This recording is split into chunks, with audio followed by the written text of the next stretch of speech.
हड्डियों से बन रहे गणेश जी और ओम लिखे प्रोडक्ट पैकेट पर हड्डी से बने होने की डिटेल नहीं, आप भी तो नहीं खरीद रहे। गाजियाबाद कॉलोनी दिल्ली से करीब 25 किलोमीटर दूर है लोनी का टोली मोहल्ला।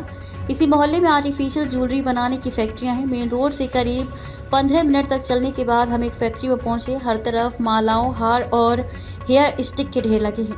ये आम ज्वेलरी नहीं है बल्कि भैंस की हड्डियों से बनी है। हेयर स्टिक पर भगवान गणेश और ओम की आकृति बनी है।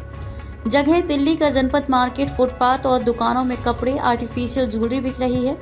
इनमें हड्डियों से बनी ज्वेलरी भी शामिल है। हमने दुकानदार से पूछा कि आप ग्राहकों को बताते हैं कि यह हड्डियों से बनी है। दुकानदार ने जवाब दिया कि अब कंपनी हड्डी लिखकर तो नहीं देगी, अगर कोई पूछता है तो बता देते हैं। आगे पूछने पर दुकानदार नाराज हो गया, बोला मुझे नहीं बेचना, आप चले जाओ।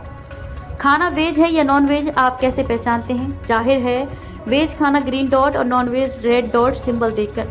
क्या हो कि जिस कप में आप चाय पीते हैं, जिस प्लेट में खाते हैं, जो माला पहनते हैं, ये सभी किसी जानवर की हड्डी से बने हों। ऐसा हो भी रहा है।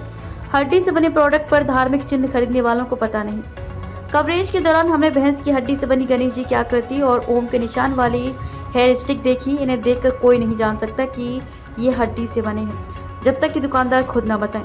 हालांकि इसके सप्लाई ने बताया कि हम तो इसे भैंस की हड्डी का बताकर बेचते हैं। दुकानदार ऑर्डर देते हैं तभी हम लोग तैयार करते हैं।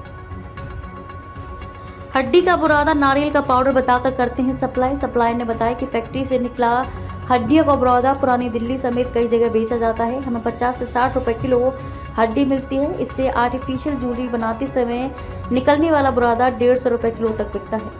पुरानी दिल्ली वाले सप्लायर हड्डी का बुरादा नारियल का पाउडर बताकर आगे सप्लाई करते हैं।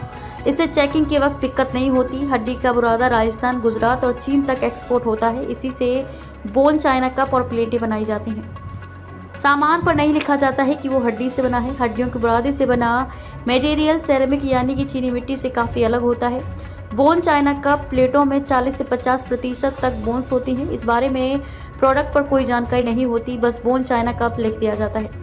दुकानदार कहते हैं कि लोग खुद बोन चाइना प्रोडक्ट ज़्यादा पसंद करते हैं, भले ही वो देसी चीनी मिट्टी से बने प्रोडक्ट से महंगा मिलता है। अच्छा दिखने की वजह से इनकी डिमांड ज़्यादा है। पूछने पर ऊँट की हड्डी बताते हैं, होती है भैंस की हड्डी। हमने हड्डी से बनी आर्टिफिशियल ज्वेलरी की पड़ताल दिल्ली के मशहूर जनपद बाजार में की। यहाँ कई दुकानों पर हड्डी से बनी ज्वेलरी मिली।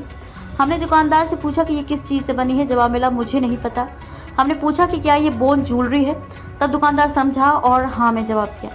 आखिर में बोला कि ये ऊँट की हड्डी से बनी ज्वेलरी है। हालांकि सप्लाई ने हमें बताया था कि ऊँट की हड्डी का बताकर बेची जा रही चीज़ें असल में भैंस की हड्डी से बनी होती हैं। गाजियाबाद कॉलोनी दिल्ली से करीब 25 किलोमीटर दूर है लोनी का टोली मोहल्ला। इसी मोहल्ले में आर्टिफिशियल ज्वेलरी बनाने की फैक्ट्रियां हैं। मेन रोड से करीब 15 मिनट तक चलने के बाद हम एक फैक्ट्री में पहुंचे। हर तरफ मालाओं, हार और हेयर स्टिक के ढेर लगे हैं।